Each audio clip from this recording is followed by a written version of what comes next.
Este é o podcast Simers. O Revalida reconhece os diplomas de médicos que se formaram no exterior e querem atuar no Brasil.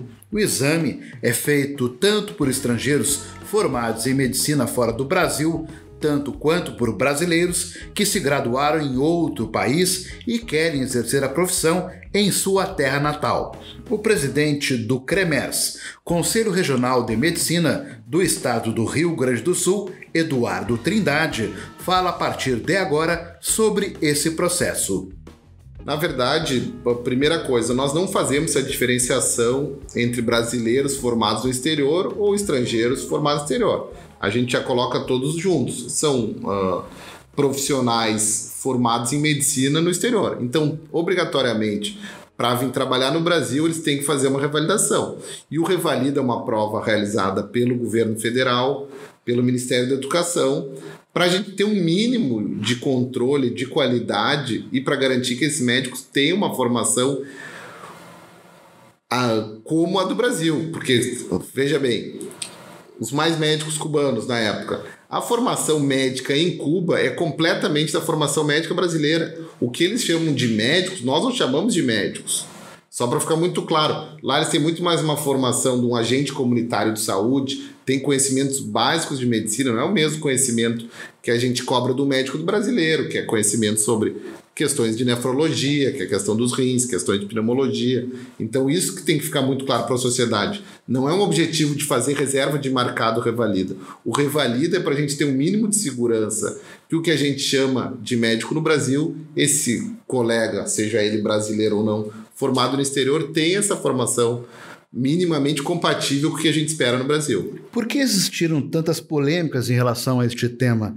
Foi pelo fato de governos anteriores terem ampliado de forma significativa a contratação de profissionais formados no exterior? Alguma coisa foi minimizada na avaliação? Certamente foi. Na verdade, aquela política extremamente populista dos mais médicos dos governos anteriores, daqueles governos tanto do presidente Lula, da presidência Dilma, tentando deturpar e tornar de baixa qualidade a atenção primária à saúde, trazendo profissionais com uma formação precária, que não são médicos, que são mais, seriam agentes comunitários de saúde, técnicos de saúde do que médicos, e querendo baratear, principalmente baratear o custo da saúde.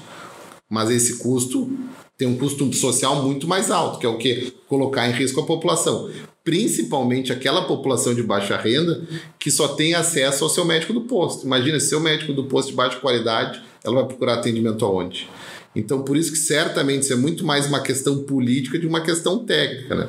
E agora, infelizmente, alguns gestores tentam baratear muito os custos da saúde, fazendo um aviltamento da remuneração dos médicos, trazendo pessoas que não são médicos para fazer essa função.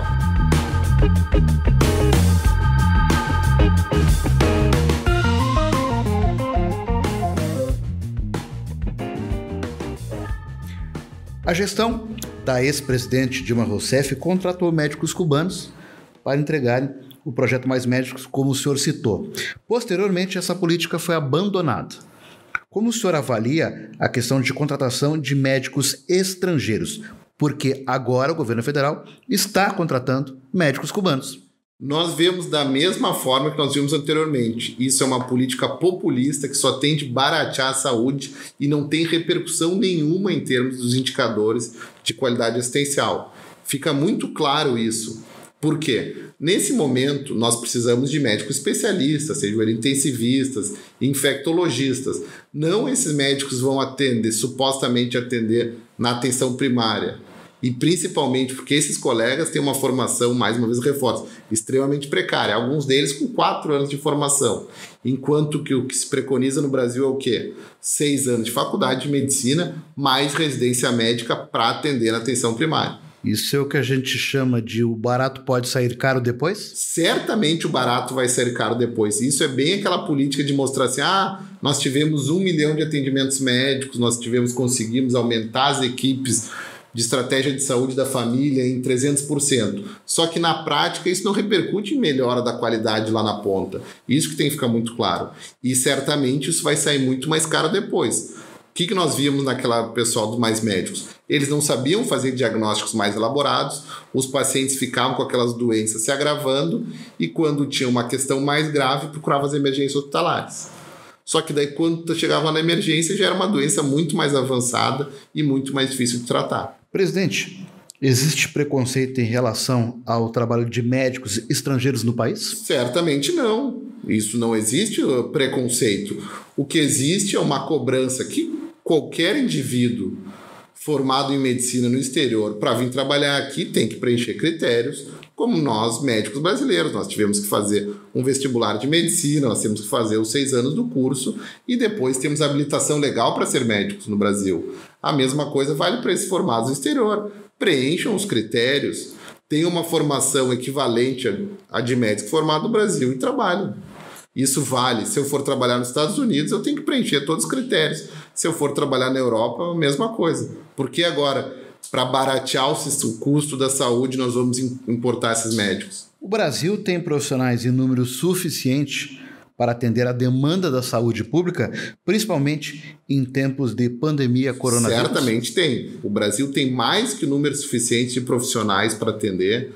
Nós, inclusive, infelizmente, nos últimos anos, a gente vê uma abertura desenfreada de escolas médicas e com uma formação precária. O que falta no Brasil é estrutura de saúde. Isso fica muito bem claro para essa abertura indiscriminada de hospitais de campanha.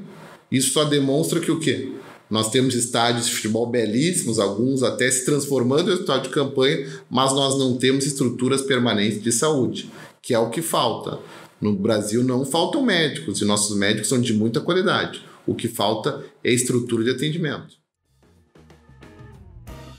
Esta edição do podcast Simers teve a participação do presidente do CREMERS, Conselho Regional de Medicina do Estado do Rio Grande do Sul, Eduardo Trindade. O podcast Simers é uma produção do Departamento de Marketing e Comunicação do Sindicato Médico do Rio Grande do Sul.